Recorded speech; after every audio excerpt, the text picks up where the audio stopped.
Hari ini, bisakah seorang petani menjelma sebagai seorang ilmuwan untuk pengetahuan dan objek dalam kesehariannya? Bahwa sawahnya bisa menjadi sebuah laboratorium yang melahirkan inovasi. Petak kolam ikan di samping rumahnya bisa berubah menjadi petak-petak yang menghebohkan bagi kalangan terpelajar. Rasanya nggak mungkin, tetapi sejarah kita, sejarah Indonesia pernah ngasih contoh yang sangat lugas bahwa ilmuwan dan inovator tidak mesti muncul dari sekolahan, dari universitas, dari dunia akademia. Ilmuwan bisa muncul dari lumpur sawah sekalipun. Dan itulah yang terjadi di Blitar Selatan, Jawa Timur. Petani dari Desa Papungan, Kecamatan Kanigoro, Kabupaten Blitar, berinovasi dan menemukan satu jenis ikan yang kemudian namanya hidup bersama ikan itu. Saya, Muhyiddin M. Dahlan, Jas Merah, inilah Mujair. Adalah pertama-tama dan pada tahap utamanya membangun jiwa bangsa.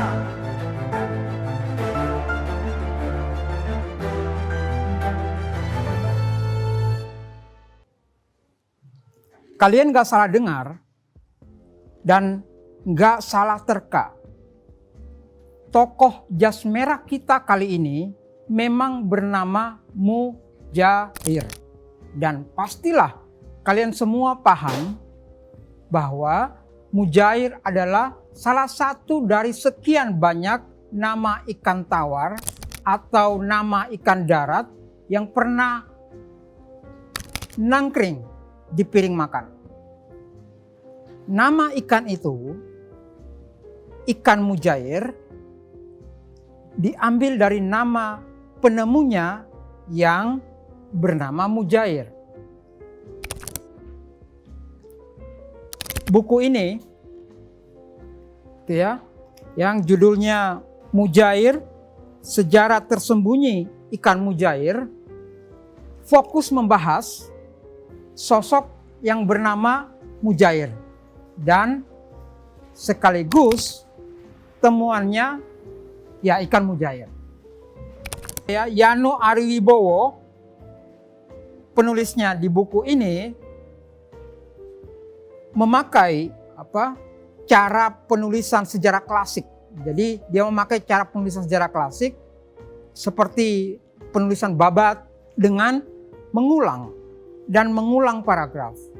Jadinya corak penulisan seperti yang dilakukan oleh Yano Ariwibowo ini membuat tokoh dan pokok yang dibahas betul-betul menempel di kepala. Tokoh dan pokok. Tokohnya Mujair, Bapak Mujair, pokoknya ya ikan mujair. Satu Mujair sebagai tokoh, satunya lagi Mujair sebagai pokok atau ikan. Apakah Mujair, sang tokoh ini berasal misalnya dari IPB? Atau di masa Hindia Belanda, Landbouw School, sekolah pertanian? Atau Mujair ini adalah peneliti dari BRIN atau LIPI? Atau Mujair pegawai Balitbang Peternakan dan Pertanian, lulusan kampus Bonafit, NEI. Mujair hanyalah seorang petani. Pendidikan tertinggi Mujair adalah jadi santri Kiai Soleh di Desa Kuningan di Kanigoro, Blitar. Kebetulan saat menjadi santri, Mujair banyak mengurus kolam ikan milik pesantren yang saat itu membudidayakan ikan gurame. Dari situ kecintaan Mujair kepada ikan tumbuh. Dan semua mestilah, haruslah dimulai dari cinta. Tanpa cinta gak ada ilmu pengetahuan. Tanpa cinta gak ada filsafat. Tanpa cinta gak bakal ada inovasi. Kira-kira 7 tahun lamanya Mujair nyantri kepada Kiai Soleh. 1910 sampai 1917. Ini periode atau masa-masa di mana Jawa Timur dihajar habis-habisan oleh pandemi bernama pes. Lulus dari pesantren, Mujair tetap konsisten memelihara gurame. Oke, ia tinggal tidak jauh dari pesantren di mana ia menimba ilmu tentang ikan. Sembari ia berjualan sate kambing. Untuk bisa bikin kolam, Mujair menjual semacam cikar. Cikar itu pedati atau gerobak. Dan uang hasil jualan gerobak itu, cikar itu, pedati itu, kemudian dibelikan tanah dan jadilah kolam. Bertahun-tahun Mujair menekuni budidaya ikan darat ini. Menekuni budidaya ikan tawar ini. Bagi orang sekampungnya, Mujair ini masuk golongan ahlinya ahli. Mengapa? Karena ia bekerja dengan penuh kecintaan, dengan penuh ketekunan. Tapi, bukankah mental ilmuwan harus kayak gini? Harus fokus pada bidangnya. Nggak boleh berpaling, apalagi nyawer insentif di sana dan di sini. Nyamber proyek di perusahaan sana dan di perusahaan sini. Senin subuh sudah ramai ngumpul di ruang tunggu bandara. Untuk apa? Untuk menjemput tambahan fee di kampus sana, di kampus sini. Peduli amat dengan menekuni subjek keilmuannya. Hingga pada tahap, mohon maaf ya, tahap gila. Oke, kita meloncat. Kejadiannya kira-kira di tahun 30-an. Ini masa di mana dunia sedang mengalami apa yang disebut zaman meleset. Jadi orang Jawa itu nyebutnya zaman meleset, tahun 30-an. Lonceng penanda zaman ini adalah kejatuhan saham di lantai bursa Amerika. Bahkan dalam sehari Dow Jones bisa rontok 11%. Lalu apa hubungan depresi besar atau Black Tuesday di New York sana itu dengan Mujair di Blitar Selatan? Hubungannya adalah Mujair pindah dari Kuningan ke desa Papungan karena tekanan ekonomi dan kesulitan hidup. Ia menjual semua asetnya di Kuningan berupa tanah, sawah. Di Papungan, ia menjadi kayak apa ya? Itu loh, Jogoboyo. Atau sekarang itu apa namanya? Hansip, keamanan desa. Jadi ingat Agus Mulyadi gitu ya. Walaupun Hansip, di kepala Mujair selalu berenang ikan, ikan, dan ikan. Karena masih ada sedikit sen dari jual sawah, Mujair pun membeli sepetak tanah untuk bisa dibikin 3 petak kolam baru. Di dekat kolam yang tidak jauh dari sungai itulah Mujair membangun rumah yang sangat sederhana. Intinya, ia harus punya kolam. Bagi Mujair, tanpa kolam, dunia ini seperti tidak lengkap. Biarlah rumah seadanya, asal kolam, kira-kira gitu. Kayak apa ya? Kayak videografer. Biarlah dunia ini mau ngapain, asal dia punya kamera video. Nah, sama dengan Mujair. Dan momentumnya adalah saat tiba 1 Syuro di tahun 35. Perayaan Tahun Baru Islam. Mujair seperti kebanyakan warga desa lainnya merayakannya di pantai Serang. Jarak Papungan, jarak desa tempat tinggal Mujair dengan pantai Serang itu, gimana ya mengandaikannya ya? Kalau di Jogja itu dari Paltugu dekat Malioboro sampai pantai Parangtritis. Jadi sekitar 30-an kilometer lebih.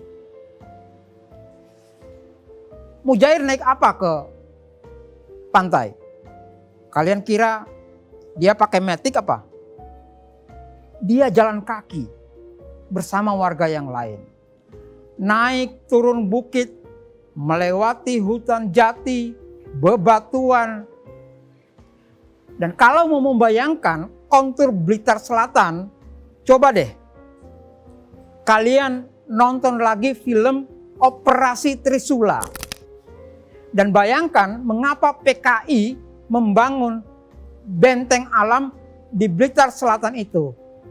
Jadi awal mula di kepala saya kalau nyebut Blitar Selatan ya selalu film Operasi Trisula ini. Jadi Mujair berangkat dini hari, nyampai pantai itu jelang siang. Jadi kalau PP itu sehari semalam udah dengan istirahat itu. Penting saya utarakan soal jarak tempuh dan waktu yang dibutuhkan karena sangat penting dalam konteks ini. Di muara Sungai Serang inilah sembari bersuci suroan atau mandi-mandi, intuisi Mujair sebagai ilmuwan tani membimbingnya untuk nyari benih ikan yang sekiranya bisa dibudidayakan di kolam ikannya di Papungan sana. Betapa kaget dan terpesonanya Mujair di muara pertemuan air sungai dan laut itu muncul segerombol ikan. Uniknya, induk ikan itu mengamankan anak-anaknya di dalam mulutnya saat muncul mara bahaya. Ikan di muara Sungai Serang yang hidup di air payau ini pun ditangkapi Mujair dan dibawa pulang. Hasilnya zong. Mati semua. Gimana nggak mati? Kan beda alam coy. Hidupnya di air payau lalu masuk ke air tawar. Ya koit. Di titik inilah ujian bagi seorang yang mencintai ilmunya. Di sini titik ujinya. Dan ada lebih dan kurang sekitar 10 kali proses bolak-balik Papungan Sungai Serang dilakoni Mujair. Jadi ada 10 kali ia bolak-balik Papungan Pantai Serang. Terkadang ia menduga ikannya itu mati lantaran stres karena goncangan di dalam wadah apa ya? Wadah kaleng minyak tanah. Seperti kaleng miniatur itu kan hoguan itu kan. Tapi ada yang lebih gede lagi itu minyak tanah. Dulu saya punya dulu, waktu masih kecil pernah lihat itu. Sekarang pasti Anda nggak lihat karena sudah pakai gas gitu ya. Karena dia menduga bahwa matinya ikannya karena goncangan dalam wadah. Maka hati-hati betul Mujair dibantu dua putranya bergantian memandu kaleng itu. Dan jarak tandunya itu hampir 40-an kilometer. Itu loh, dipikul itu loh, 40 kilo mikul ikan itu loh. Barulah percobaan yang kalau nggak salah percobaan ke-10 kalinya Mujair melihat ada dua jenis ikan yang tabiatnya beda dengan ikan yang lain. Nah, Mujair pun fokus kepada dua jenis ikan yang waktu itu ia jumlahkan kurang lebih 30 ekor. 30 ekor ya, nggak salah itu. Dan ikan-ikan ini mampu beradaptasi dengan lingkungan baru. Ikan baru inilah yang menghebohkan Blitar di tahun 36. Namanya memang belum Mujair atau dalam nama latinnya Oreochromis mozambicus. Oreochromis mozambicus. Waktu itu orang di pasar Blitar masih memakai atau menamai ikan ini namanya iwak laut. Ajaib kan? Iwak laut yang hidup di air tawar. Dan itu hanyalah ikan temuan Mujair. Makin heboh cerita iwak laut ini lantaran mudah dan cepat berkembang biak. Jadi mudah dibudidayakan dan cepat berkembang biak. Juga iwak laut cap Mujair ini punya daya adaptif yang sangat kuat. Cerita temuan Mujair ini pun kemudian berkembang dari mulut ke mulut, tutur tinular. Bukan saja Wedono atau pegawai jawatan Blitar yang datang ke gubuk Mujair. Cerita itu sampai juga ke Surabaya. Seorang kepala jawatan ikan darat khusus Jawa Timur, Afdelin Jawa Timur, namanya Suster, itu mendatangkan Mujair dari Blitar. Karena iwak laut yang heboh di Blitar ini adalah jenis ikan yang sama sekali tidak dikenal di Hindia Belanda. Semua peserta konferensi enggak satu pun mengenal ikan dari pantai di Blitar Selatan ini. Di konferensi ahli perikanan darat itulah di bulan November 1939 diputuskan nama iwak laut itu adalah Mujair. Dan koran pertama yang menulis nama ikan Mujair adalah Surabaya's Handelsblad. Edisi 16 November 1940. Dan tidak hanya berhenti di Surabaya atau di Laboratorium Penelitian Ikan Darat di Bogor. sampel iwak laut temuan Mujair ini juga dikirim ke Leiden, Belanda, ke Natuurhistorisch Museum. Dari museum ini didapatkan nama ilmiahnya, Tilapia zilli. Ada juga yang dikirim ke British Museum di London. Ada 6 ekor dibawa ke London. Hasilnya iwak laut di Blitar Selatan ini adalah Tilapia mosambica. Jadi ikan di Blitar Selatan ini bukanlah asli Jawa, tetapi berasal dari Afrika. Sesuai dengan nama ilmiahnya, nama latinnya berasal dari Mozambik atau di dekat Madagaskar. Bagaimana sampai di tepian laut Blitar Selatan dan bertemu dengan Mujair? Kata orang, pertemuan itu lewat jalur perdagangan akuarium. Karena sangat tidak mungkin ikan-ikan itu bisa berenang sendiri melewati Samudra Hindia. Itu wallahu alam bisawab itu. Untuk menjawabnya, barangkali ya, kita perlu melewati beberapa suruhan lagi.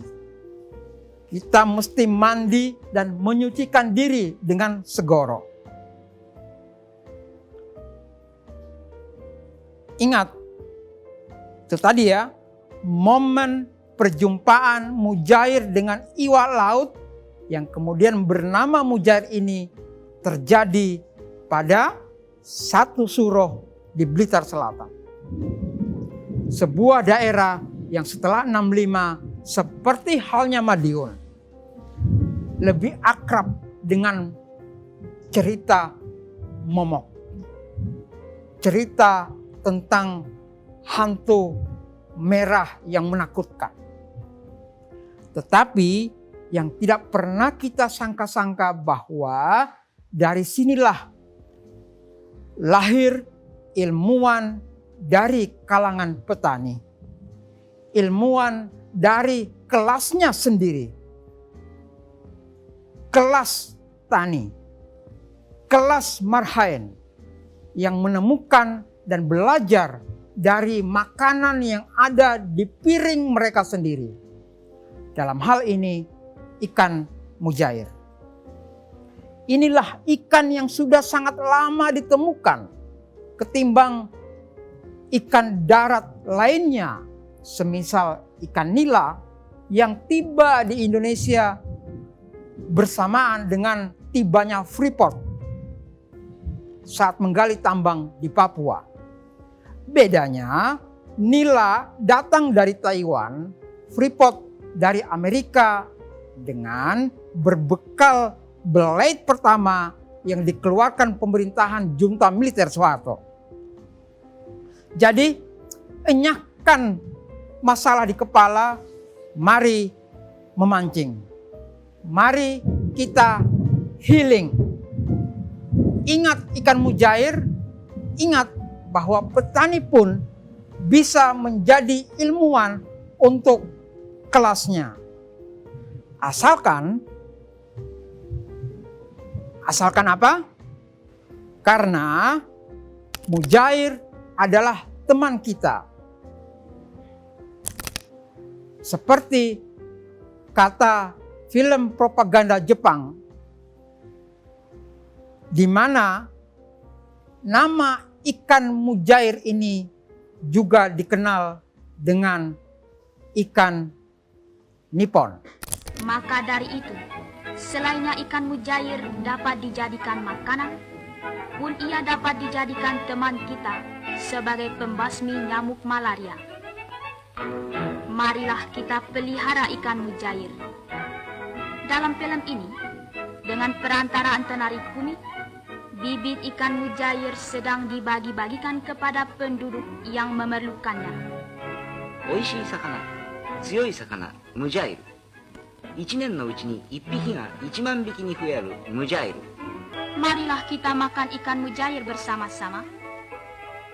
Ikan mujair, pemeliharaan kita sendiri, akan menjadi sumbangan tenaga bagi kita untuk melaksanakan usaha-usaha yang harus kita kerjakan. Saya Muhyiddin M. Dahlan, Jas Merah. Sampai jumpa.